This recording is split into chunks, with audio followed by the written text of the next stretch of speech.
शांति शांति। शांति। ओम। आजीवन स्वस्थ कैसे रहें, इस विषय में हम बात करते हैं आज के दिन, और इसका आधार हम आयुर्वेद को और ऋषियों को बनाते हैं। जो आयुर्वेद के ऋषि हैं, ऋषि पुनर्वसु आत्रेय जी, तो बहुत ही अच्छे ढंग से वो पूरी व्यवस्था को, विवरण को बताते हैं। और हमने पिछली कक्षा में उन्माद विषय को समझने का प्रयास किया था, और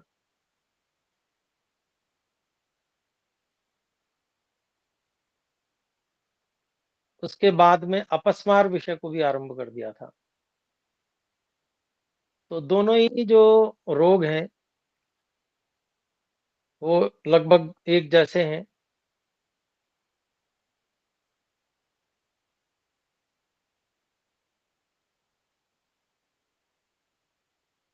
और थोड़ा बहुत अंतर उनमें है। और इस प्रकार से रोगों को हम इसलिए देख रहे हैं क्योंकि अगर जितने प्रकार की संभावनाएं हैं उसमें अधिकांश हमें पता चल जाती हैं, तो हम सावधान हो जाते हैं, और सावधान हो जाने के कारण से हम रोगी होने से बच सकते हैं, या अगर रोग आता भी है तो हम उसका उपाय शीघ्र कर सकते हैं। किसी भी रोग का जितना शीघ्र उपाय कर लिया जाए उतना ही शीघ्र वो नष्ट हो जाता है। जितना लंबा समय अगर रोग रहता है उतनी ही वो कष्टकर और ठीक होने में समस्या उसमें होती है। तो इसीलिए जानकारी जो है वह बहुत बड़ा बचाव है। जानकारी होने से भी बहुत बड़ा बचाव हो जाता है, क्योंकि व्यक्ति समय रहते सावधान हो जाता है। तो ये उद्देश्य है कि स्वस्थ रहने के लिए इन सब जानकारियां हमें होनी चाहिए।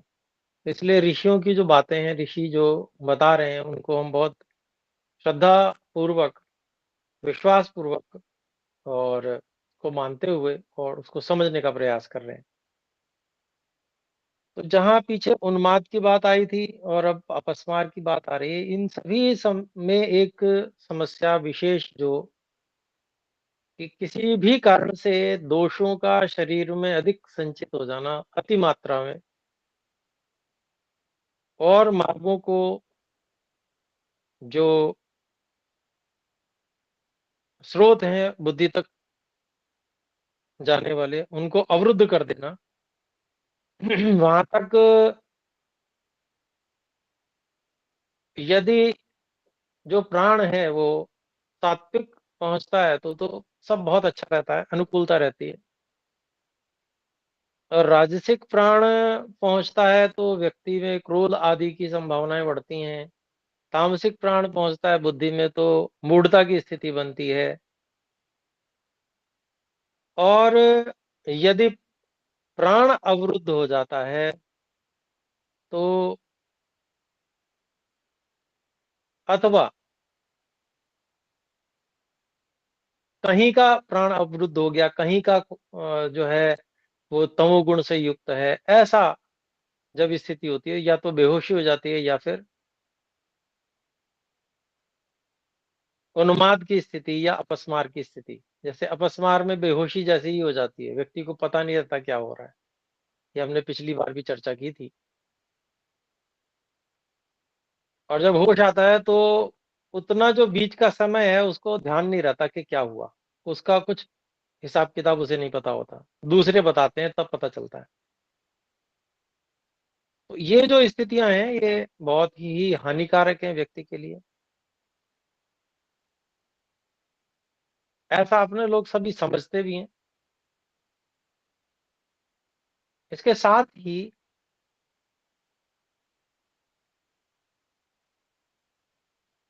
सात्विक प्राण, राजसिक प्राण की बात जहां तक आई, प्राणवह स्रोत उन प्रकार के प्राणों का वहन करके और बुद्धि तक पहुंचाते हैं, उससे सारा कार्य होता है।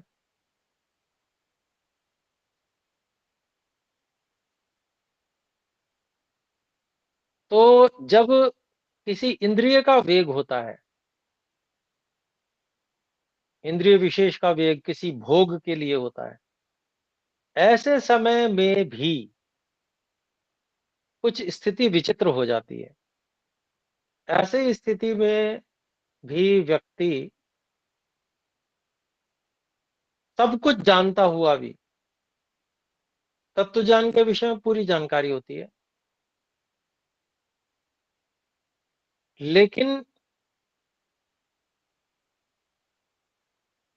उस समय उसको याद नहीं रहता, कुछ भी भूल जाता है और भोग को भोगने में प्रवृत्त हो जाता है। ऐसी स्थिति देखी जाती है संसार में, और इसको अनुभव भी करते होंगे सभी, कि जब भोग का काल होता है उस समय वो बुद्धि की एक नहीं चलती। एक तरह से अगर हम देखें कि थोड़ा समय के लिए उन्माद जैसी स्थिति हो गई है, एक पागलपन हो गया भोग के प्रति, तो ये अतिशयोक्ति नहीं होगी।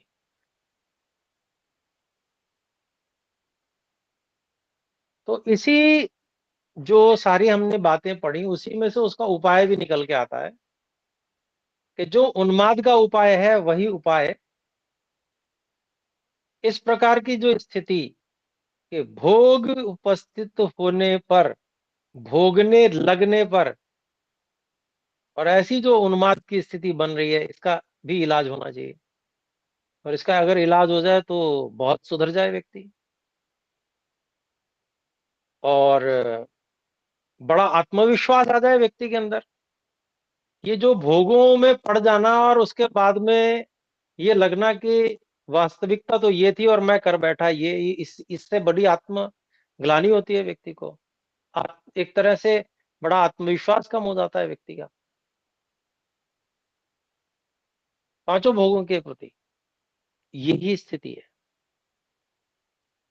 तो यह उपाय जो यहाँ पर बताया गया है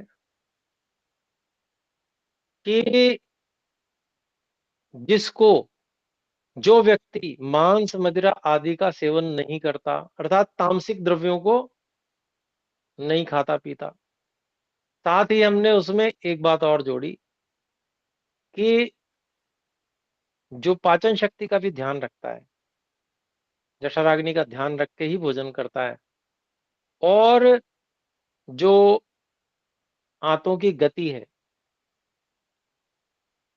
उसमें यदि न्यूनता आ रही है तो उसके लिए भी प्रबंध करता है कि भाई ऐसा नहीं होना चाहिए कि कुछ रुक जावे मल, जो समय से निकलना चाहिए वो समय से वो निकल जावे, तामसिकता उत्पन्न ना करे। अगर ये सब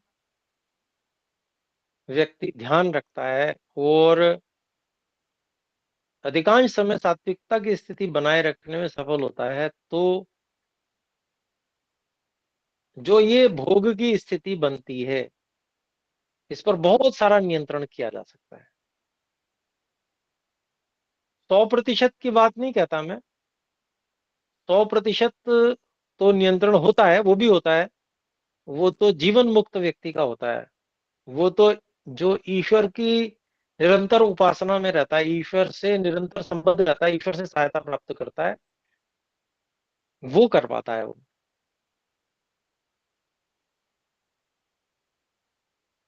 वो त्रिगुण के प्रभाव से ही दूर हो जाता है, तीनों गुणों के प्रभाव से, सत्वरज तम के प्रभाव से ऊपर उठता है वो। तो वो स्थिति एक अलग होगी, लेकिन अभी जब तक वो स्थिति नहीं आ रही है, तब तक उस स्थिति तक पहुंचने के लिए भी तो व्यक्ति को बहुत जबरदस्त आत्मविश्वास की आवश्यकता है, और वो यहीं से मिलने वाला है, शरीर से। और अन्नमय कोश की साधना भी यही है। हम आयुर्वेद पढ़ भी इसीलिए रहे हैं मुख्य रूप से,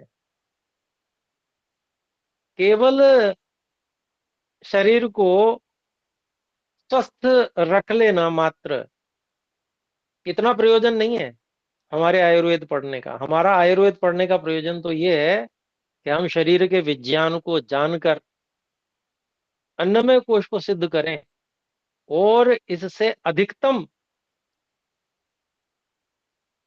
साधना में उन्नति हो, ये उद्देश्य है।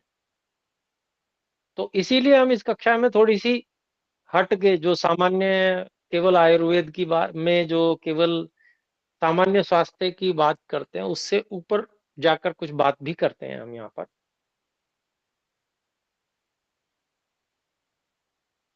तो अभिप्राय क्या है कि जो लोग, आपने हमने सबने देखा होगा, साधक लोग जो हैं बड़ा ध्यान रखते हैं खान पान का और साफ सफाई का, बहुत ध्यान रखते हैं। कभी कभी सामान्य व्यक्ति को लगता है ये व्यक्ति तो अति कर रहा है, पर वो अति नहीं है। वास्तव में उसका जो उद्देश्य है वो सामान्य व्यक्ति से बहुत हटके है, ऊपर है, इसलिए वो उतना सावधानी का प्रयोग कर रहा है। और जब ऐसी स्थिति में व्यक्ति आता है साधना की स्थिति में, तो वो व्यक्ति उतनी सावधानी का प्रयोग करता ही है, उसके बिना काम नहीं चल सकता उसका। क्योंकि अगर उतनी सावधानी का उपयोग वो न करे, तो तामसिकता राजसिकता उभर कर उस जो अभी कच्चा है साधना में, उसको बार बार पटकी खिलाएंगे, बार बार गिराएंगे। इसलिए वो बड़ा सावधान रहता है कि मुझे कम से कम इस पर नियंत्रण रख के, एक जो मेरे हाथ में है शरीर, कम से कम इसको तो मैं साध लूं। इसको मैंने अगर तप पूर्ण ढंग से साध लिया और इसको मैं बिल्कुल ठीक पटरी पे, जितना अधिकतम इसमें सात्विक स्थिति बनी रह सकती है, उस पे मैं लेके आता हूं, तो मेरा अभ्यास जो है वो अधिक बन जाएगा, अधिक समय उसका अभ्यास बनेगा सात्विकता का। मन पर वो संस्कार पड़ेंगे, वो पड़े हुए मन के संस्कार जिस समय तामसिकता की स्थिति शरीर में और राजसिकता की थोड़े समय के लिए उपस्थित होगी, वो संस्कार वहां जहां जाके साथ देंगे। और जो ये स्थिति होती है ना कि अब बिल्कुल पागल सा हो गया भोग के लिए व्यक्ति, गिरा जा रहा है, मरा जा रहा है, उसको होश नहीं है, वो बिल्कुल भूल गया, सारा जितना ज्ञान विज्ञान पढ़ा लिखा था वो सब भूल गया, ऐसी स्थिति बनती है भोग जब होता है तो। और ये कोई नई बात नहीं है, ये संसार में सबने देखा है और सब देख रहे हैं, अनुभूति के विषय है सभी। तो अगर सूक्ष्मता से विचार किया जाए तो कितनी सावधानी की आवश्यकता है इसके लिए कि शरीर में सात्विकता की स्थिति, शरीर से सात्विक प्राण ही अन्न से बनकर और बुद्धि मन तक पहुंचे, और सारी की जो भी व्यवस्थाएं कहीं अवरोध उत्पन्न ना हो, इतने दोष भर ना जाए। क्या है स्थिति, व्यक्ति को होश तो है नहीं, पता नहीं है कितना भोजन होना है चाहिए, कि वो खाए जा रहा है, खाए जा रहा है, खाए जा रहा है, और हजम भी हो रहा है, तो दोष बहुत एकत्र हो जाते हैं। जब वो दोष बहुत एकत्र हो जाते हैं तो उनमें बिगाड़ भी आना शुरू होता है, फिर वो थोड़े रुकते भी हैं। और जो चीज प्रवाह में नहीं रहेगी, रुकेगी, वो सड़ेगी, वहां तामसिकता उत्पन्न होगी। किसी भी चीज के विषय में ले लीजिए, खाली हम बड़ी या आहार नाल की बात ही ना करें, शरीर में जो असंख्य, हम नहीं गिन सकते, इतनी नलियां हैं, हड्डी से लेकर सब जगह नलियां हैं, वो जो स्रोत कहते हैं इनको। और इनमें धातुओं का और वातवित्त कफ का संचरण रहता है, तो ये रुकना नहीं चाहिए कहीं भी। ये जैसे रसायन होता है, उसका भी उपयोग इसीलिए होता है कि ये सारे के सारे आगे बढ़ते रहे।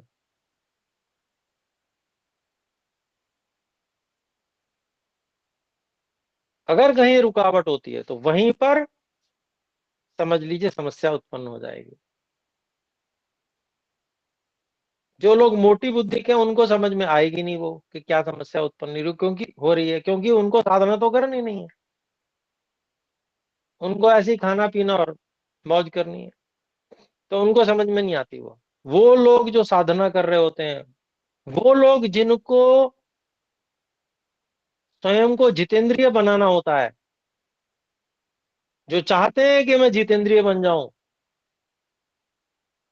जिनको कष्ट होता है इस बात से कि मैं भोग के समय में सावधान क्यों नहीं हो पाया, मैं सब भूल कैसे गया, जिनको इस बात से कष्ट होता है, वो इन चीजों को ध्यान में रख पाते हैं और वो फिर इसके लिए प्रयास भी करते हैं। और जो प्रयास करता है, उसको उपाय ना मिले इस संसार में, ऐसा नहीं होता कभी भी, क्योंकि उपाय तो सारे विद्यमान है। जिसको चाहिए वो खोजेगा, और जो खोजेगा उसको मिलेगा भी। तो वो खोजने की जगह वो ये है आयुर्वेद। अब इसको किस दृष्टि से कौन पढ़ता है, ये इस बात पे निर्भर करता है कि कोई व्यक्ति इसको पढ़ के क्या प्राप्त करेगा। तो जिसकी जितनी गहरी दृष्टि होगी, वो उस शास्त्र में से उतना ही हीरे मोती खोज पाएगा। तो ये मैंने थोड़ी सी बात इसलिए रखी कि हम लोग, मैं समझता हूँ सभी जो यहाँ कक्षा में जुड़ते हैं वो सामान्य नहीं है, वो साधना भी करते हैं। तो इस दृष्टि से मैंने ये बात रखी कि सामान्य स्थिति यही है कि इंद्रियों का गमन विषयों में होता है, परंतु अपने ही भारत देश में कभी ऐसी भी स्थिति थी कि यहाँ के राजा ये उद्घोष किया करते थे कि मेरे राज्य में सब लोग जितेंद्रिय हैं, एक भी ऐसा नहीं है जो इंद्रिय दास हो, एक भी नहीं है। जहां ऐसी बात होती हो तो इसका मतलब ये कि ये सब चीजें संभव हैं, और ये शुरुआत आरंभ कहाँ से होगा, ये अपने लोगों से ही होने वाला है। कि हम जब ऐसे आत्मविश्वास से भर जाएंगे और कि हमने ये नियंत्रण कर लिया है, अब हमें इसके सारे गणित समझ में आ गए हैं, कहां पर किस चीज की वृद्धि से क्या होता है, ये अपने को समझ में आ रहा है, और अब हम उसको तप पूर्वक नियंत्रण में रखने में समर्थ हो पा रहे हैं। जब ये आत्मविश्वास सबके हमारे अंदर जगेगा, तो ही हमारे से वो आत्मविश्वास अन्यों को प्रभावित कर पाएगा और अन्यों को वो मिल पाएगा। अन्य उसकी ओर आकर्षित होंगे और वो भी उसको धारण करेंगे। तो ये जो बात है यहाँ पर जो मूल रूप से विद्यमान है, ऋषियों ने बताई है, उसको अपने लोगों को समझना चाहिए कि ये तो बहुत मोटी स्थिति है। जिनको अपस्मार और उन्माद समस्या हो रही है, तो मतलब समझ लीजिए बहुत अधिक लापरवाह लोग हैं या अज्ञानी है। तो ही कारण होते हैं, या तो ज्ञान नहीं है उस विषय में, या ज्ञान होते हुए भी व्यक्ति को सोचता है कि मुझे चाहिए ही नहीं है, मैं ठीक हूँ, यही विषय भोग ही मेरे लिए जीवन है, इसमें जो आनंद जो भी सुख मिल रहा है वही बहुत है मेरे लिए, मुझे और कुछ नहीं चाहिए। तो वो भी व्यक्ति फिर परवाह नहीं करता, और फिर इसी तरह से वो रोगों से ग्रस्त होता है। तो बहुत सारे रोग आए ऐसे ही, रोग एक जो हमने यक्ष्मा रोग पढ़ा, जिसे टीबी भी बोलते हैं आजकल, राज यक्ष्मा, वो भी उसके विषय में भी देखा हमने, वो भी भोग अधिक भोगने से ही होता है। अर्थात वो तो एक कारण है ही, और भी कारण है। अब युद्ध में लड़ लिए अधिक, और युद्ध लड़ा जाता है तो फिर बल अबल की चिंता नहीं की जाती, वहां तो फिर चाहे मृत्यु हो, वीर गति प्राप्त हो, लेकिन लड़ना है। तो उसमें भी मान लीजिए वीर गति को प्राप्त नहीं हुआ व्यक्ति पूरी तरह से, और वो जो है होश में नहीं रह पाया, मान लीजिए लड़ते लड़ते मर नहीं पाया, अब वो बचेगा तो अब उसको ये यक्ष्मा रोग घेर लेगा, तो वो कैसे होगा, उसका उपचार का बहुत सारा ढंग वहां पर बताया हुआ है। वो सब हमने पढ़ा। तो अब हम जो अपस्मार की बात पढ़ रहे थे, बात कर रहे थे,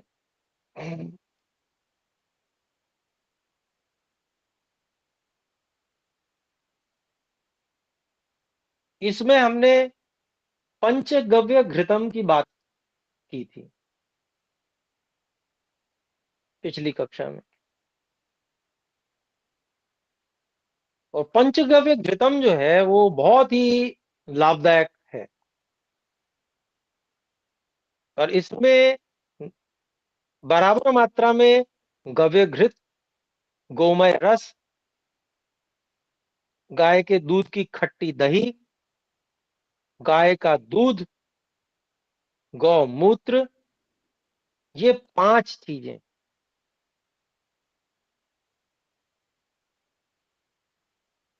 ये बराबर मात्रा में लेकर और जो घी होता है उसको सिद्ध किया जाता है यथाविधि। तो ये जो घृत बनता है, सब छान के फिर जब सबकी मात्रा सूख जाएगी, बाकी जो भी जलीय भाग है, और तो उस समय में फिर इसको जो है औषध को संग्रहित कर लिया जाता है। और ये घृत जो है अपस्मार, कामला और ज्वर को नष्ट करने वाला है। और इसकी मात्रा 1/4 तोला बताई गई है।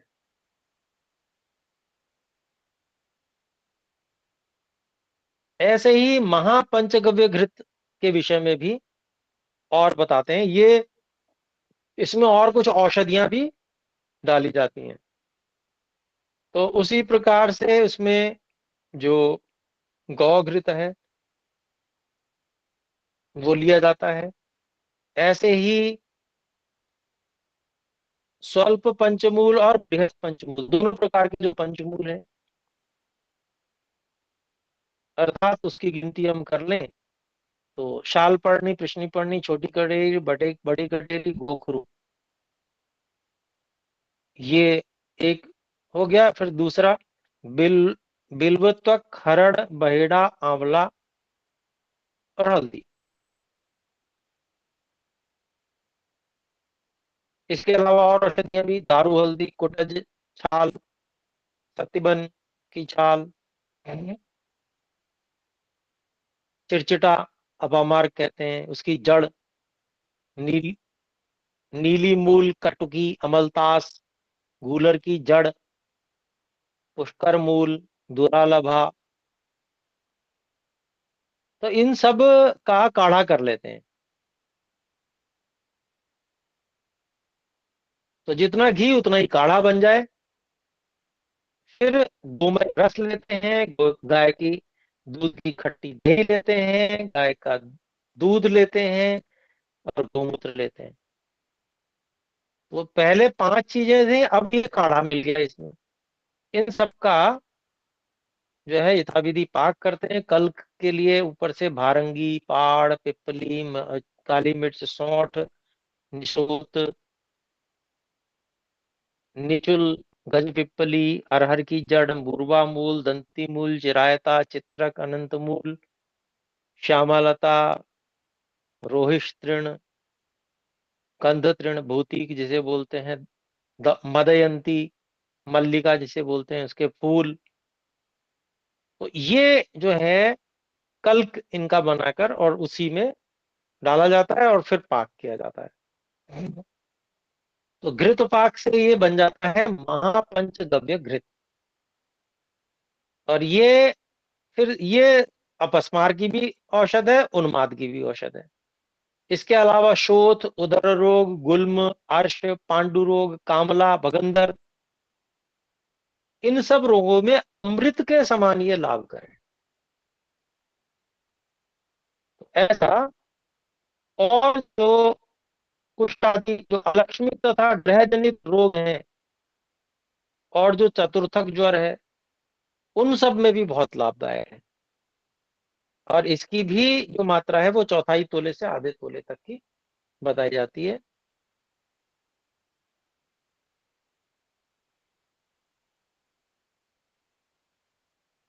तो इसकी विधि है, उस विधि के अनुसार उसका पाक होता है, तब ये तैयार होता है।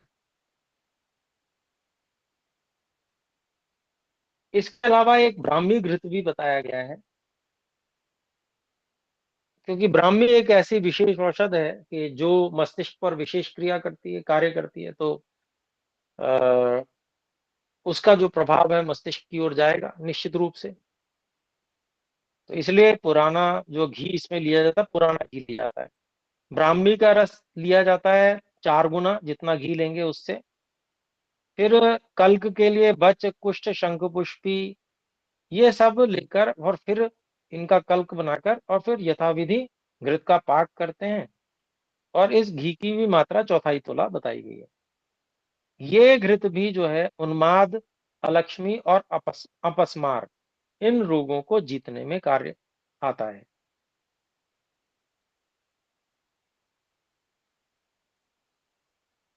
तो अनेक जो वैद्य हैं, वो ब्राह्मी के जो है रस, उसकी जगह मंडूक पर्णी का रस भी लेते हैं। और मंडूक पर्णी जो है वो भी वैसे बुद्धिवर्धक ही औषध उसको माना जाता है। तो इसका भी प्रयोग जो है 3 रोगों को हटाने के लिए, मुख्य रूप से उन्माद और अपस्मार, दूसरा और तीसरा अलक्ष्मी जनक, अर्थात जो शरीर में गंदगी आदि, फोड़े फुंसी या इस प्रकार का जो खुजली इत्यादि, इस प्रकार के जो रोग होते हैं, उस प्रकार के रोगों के लिए भी यह हितकारी है। और भी एक घृत योग बताते हैं। वैसे तो और भी अधिक घृत बताएंगे, लेकिन एक हम अभी देखते हैं, समय हो चुका है लगभग। इसमें घी लिया जाता है और बैल का या बकरे का मूत्र लिया जाता है, उससे 4 गुना, घी से 4 गुना। और इसमें सेंधा नमक और हींग भी कल्क के लिए डाली जाती है। और फिर इसका जो है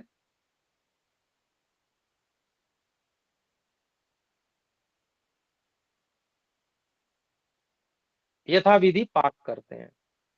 और ये जो घी तैयार होता है छानकर, फिर ये 1/4 तोला दिया जाता है। इससे भी जो अपस्मार रोग है, ये इसका इसमें बहुत लाभ होता है। तो एक हाथ खड़ा हो रहा था, हम में से कोई यदि कोई प्रश्न पूछना चाहते हैं तो बोल सकते हैं शीघ्रता पूर्वक, अन्यथा फिर हम विराम करेंगे। तो ठीक है, आइए हम सब मिलकर एक बार ओम का उच्चारण करें। ओ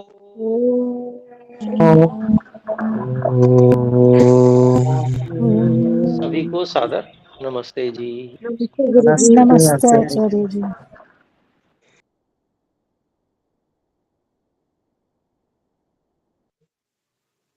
ओम। नमस्ते आचार्य जी।